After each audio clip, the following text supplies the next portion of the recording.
Добро пожаловать, друзья, на канал Фактограф. Сегодня мы отправимся в необычное путешествие по самым загадочным и недоступным островам мира. Местам, куда туристам вход строго запрещен. Вы когда-нибудь задумывались, какие тайны скрывают эти отдаленные от материков клочки земли? Почему они остаются вне досягаемости для любителей приключений и экзотических путешествий? В этом видео мы расскажем вам о 10 уникальных островах, которые недоступны простым смертным. Вы не только увидите такие острова, как Норт-Бразер, Морган, Сурцей, Диего Гарсия и другие не менее загадочные места, но также узнаете, какие правила и законы защищают их от внешнего влияния. Приготовьтесь к погружению в мир неизведанного. Но перед этим не забудьте подписаться на наш канал и нажать на колокольчик, чтобы не пропустить новые видео. А теперь поехали!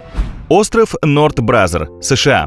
Остров Норт-Бразер расположен в проливе Ист-Ривер между округом Бронкс и островом Райкерс. Удивительно, но время здесь остановилось. Изначально Норт-Бразер был необитаем, но в 1885 году здесь решили построить инфекционную больницу для лечения оспы.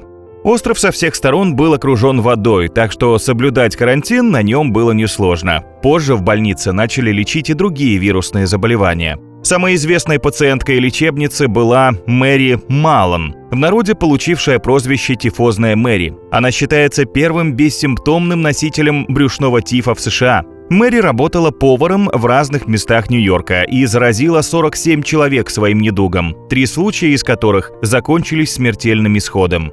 Мэри прожила в стенах лечебницы до 69 лет, пока не умерла от пневмонии. После Второй мировой войны Норт-Бразер отдали ветеранам боевых действий в качестве временного места жительства. В 1950-х годах на острове открылась реабилитационная клиника для людей, употребляющих запрещенные вещества. Вскоре клиника получила дурную славу, так как стали учащаться случаи коррупции среди персонала. Работникам давали деньги за то, чтобы они изолировали неугодных людей, которые ничего не употребляли. В 1963 году клиника навсегда закрыла свои двери и с тех пор пребывает в руинах. Сегодня остров официально закрыт для посещений, так как сейчас на нем расположен птичий заповедник. Здесь гнездится одна из крупнейших в районе колонии кваквы – птицы семейства цаплевых.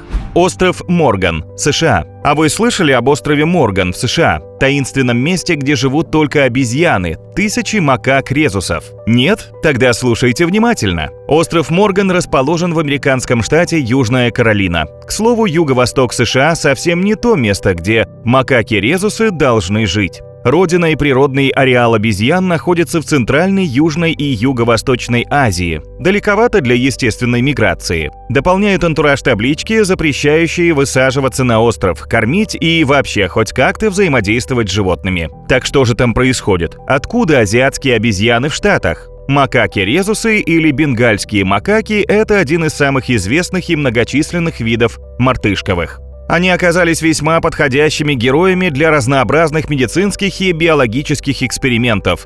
От испытаний вакцин до трансплантации органов. Участвовали они в исследованиях сыворотки крови, благодаря чему была открыта система резус-фактора. Несчастные макаки стали одними из самых популярных подопытных животных, поэтому их разводят в промышленных объемах.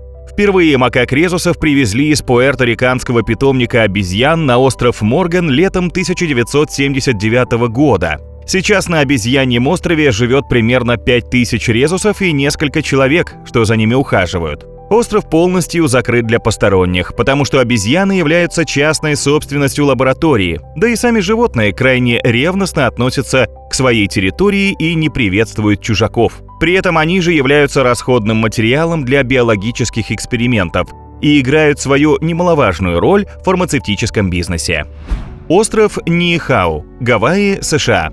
Почему гавайский остров Ниихау уже более 100 лет закрыт для посещения? Потому что это частная собственность площадью почти 180 квадратных километров. Да, Гавайи являются известным туристическим направлением, но остров Ниихау, или же Запретный остров, это собственность братьев Кейта и Брюса Робинсонов. Проникнуть туристу на Ниихау чрезвычайно сложно. Как же так вышло? Давайте отмотаем время назад. В 19 веке Ниихау был населен по большей части аборигенами-гаитянами, которые занимались в основном рыболовлей. В 1864 году шотландка Элизабет МакХатчинсон Синклер купила этот остров у правителя королевства Гавайи Камахамеха V за $10 тысяч золотом. Договор купли-продажи продолжает действовать по сей день даже спустя 150 лет. Хотя остров давно перешел в юрисдикцию США и стал частью штата Гавайи, земля на нем все еще принадлежит чете Синклеров, которые спокойно живут себе по сей день.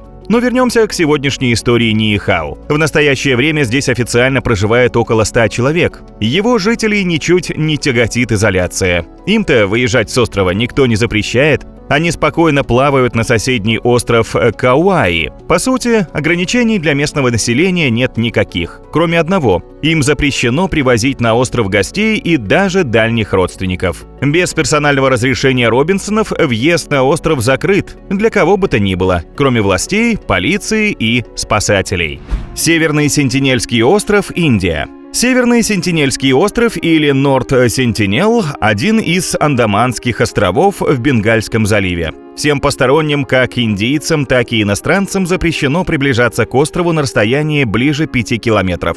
И нет, это не просто прихоть. Дело в том, что жители острова, которых называют сентинельцами, одна из последних групп людей на Земле, которых не коснулась цивилизация. Они были изолированы от мировой культуры и истории на протяжении многих тысяч лет. Сентинельцы просто себе живут, добывая пропитание охотой, ловлей рыбы и сбором растений. В общем, делают все то, что делали наши предки десятки тысяч лет назад в эпоху палеолита. И хотя технически этот клочок суши принадлежит Индии, сентинельцы, скорее всего, даже никогда не слышали об Индии или обо всем остальном мире. Первый известный контакт с сентинельцами произошел не раньше 1867 года, когда индийский торговый корабль разбился на рифах возле острова. Команда выжила и на лодке приплыла к берегу, где ее атаковали местные жители. Команде удалось спастись, их подобрало проходившее мимо судно.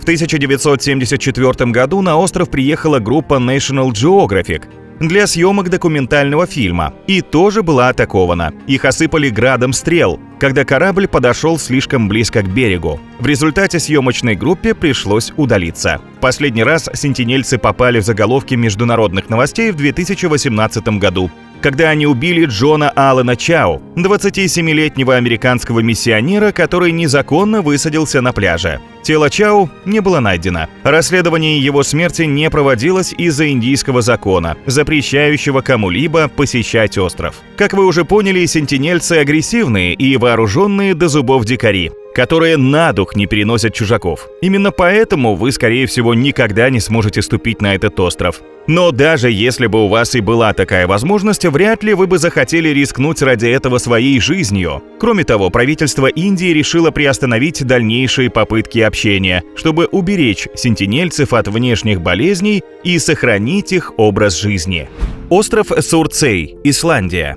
Сурцей является одним из наиболее молодых островов на планете, который располагается на территории, принадлежащей Исландии. Он образовался 14 ноября 1963 года в результате извержения подводного вулкана. До июня 1967 года было около 100 извержений, после чего остров достиг площади 2,7 квадратных километров. Однако потом эрозия и вымывание почвы волнами уменьшили площадь острова до 1,5 километров квадратных в 2000 году. На 2008 год площадь острова составляла 1,4 квадратных километра. Возможно, этот остров оставался бы мало кому известным, но у него есть одна особенность – он является полностью закрытым для посещения. Причина запрета – научные эксперименты. Правительство решило закрыть остров Сурцей для посещения посторонними людьми, чтобы ученые имели возможность наблюдать за развитием растительной и животной жизни на острове, без какого-либо вмешательства человека. Даже сами исследователи перед тем, как высадиться на запретный остров,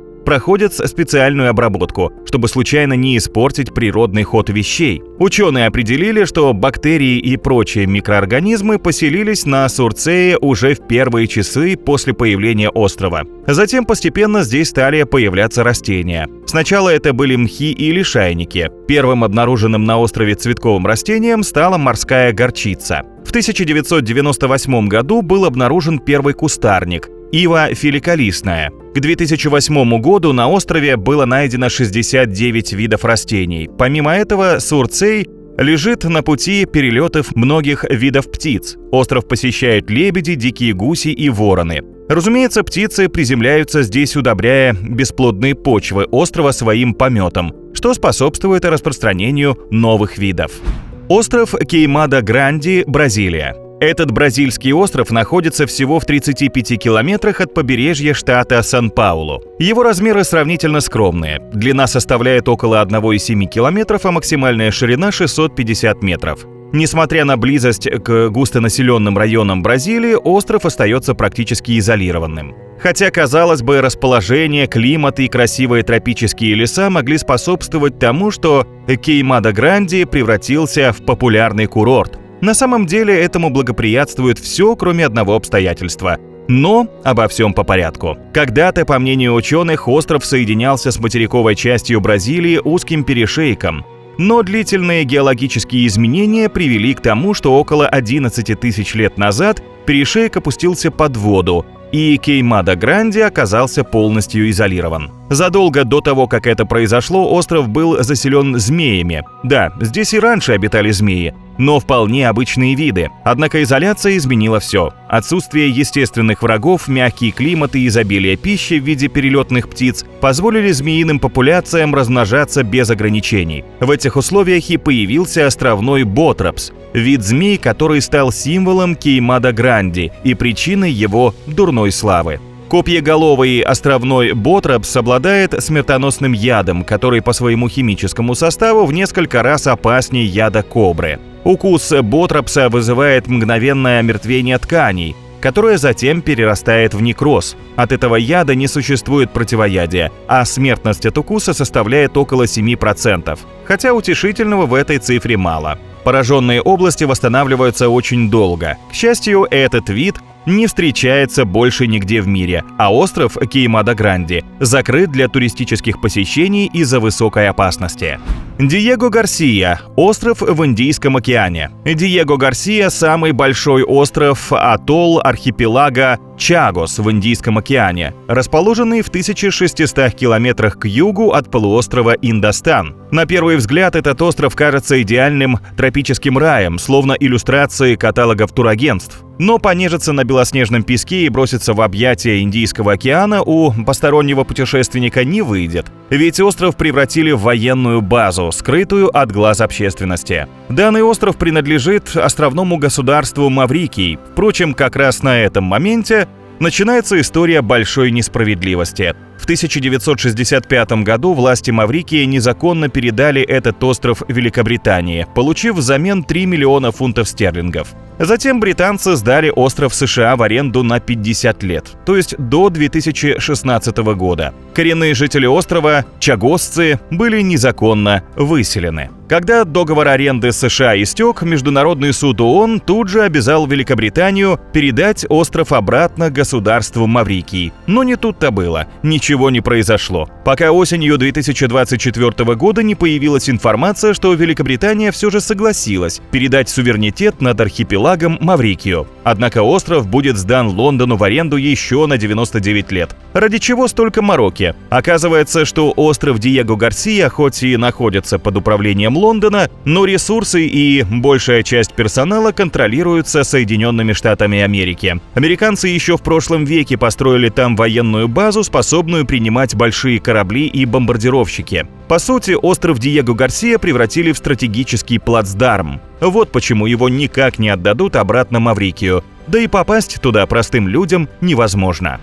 Остров Херд, Австралия. Остров, который представляет собой покрытую ледниками вершину вулкана, скрытого под водой. Звучит как фантастика? Вовсе нет. Ведь именно остров Херд является вершиной подводного вулкана Кергеленского плато и имеет 43 километра в длину и 21 километр в ширину. Находится остров Херд между Антарктидой и Мадагаскаром, но с 1947 года он входит в состав Австралии. На территории острова нет зданий и населения, он необитаем. Это одно из самых удаленных от цивилизации мест на Земле. Чтобы добраться сюда из ближайшего населенного пункта, придется больше 2 недель плыть по морю. Да, попасть сюда нелегко. Самая высокая точка острова называется Моусон Пик. Это вершина вулкана Биг Бен.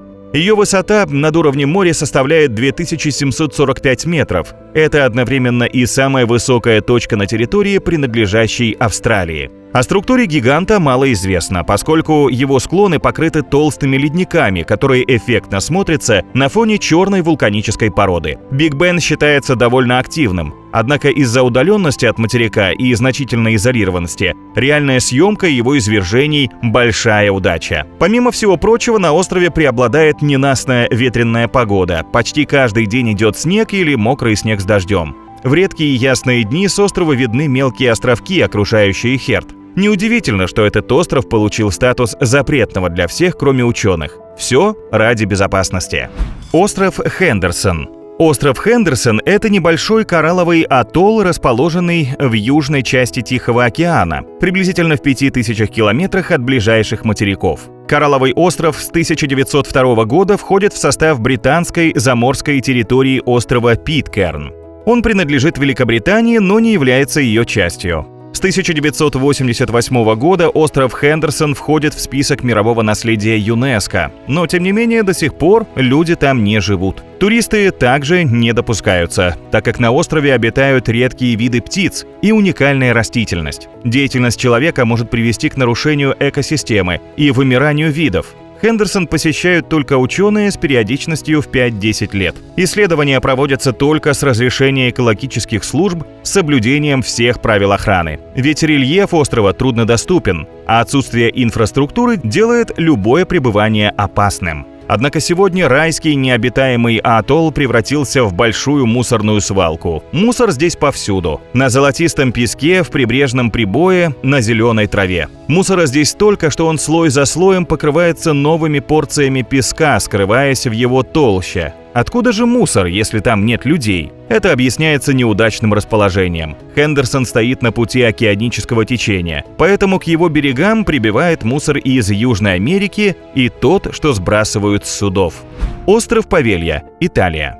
Остров Павелья – одно из самых загадочных и пугающих мест. Расположен он вблизи Венеции и десятками лет славился местами с паранормальной активностью и ужасной историей. По легенде, во времена Римской империи здесь доживали свои последние дни больные чумой. Много веков спустя на острове организовали карантин для моряков, прибывающих в Венецию. А в начале 20 века на его территории построили психиатрическую больницу, просуществовавшую до 1968 года. На материк доходили истории о нечеловеческих условиях содержания пациентов, жестоком обращении с ними и даже проведении опытов на людях. Можно сказать наверняка, на таком маленьком острове погибло огромное количество людей. Будь то из-за ужасов чумы, сражений на острове и вокруг него, или даже из-за времени, проведенного в психиатрической больнице. Сегодня на острове Павелья, одном из 166 островов Венецианской лагуны, никто не живет, однако старые здания психбольницы сохранились. А сам остров круглосуточно охраняется морским патрулем, чтобы никто из посторонних не проник в него. Попасть на остров могут только те, у кого есть специальный допуск. Несмотря на все, венецианский муниципалитет все же не теряет надежды продать остров новому хозяину. А пока Павелья продолжает оставаться заброшкой с жутковатой атмосферой небольшого островка, где прервалось слишком много человеческих жизней. Друзья, теперь представьте себе, что у вас вдруг появилась эксклюзивная возможность попасть на один из этих островов. Какой бы вы выбрали? На этом у нас все. Спасибо вам за просмотр.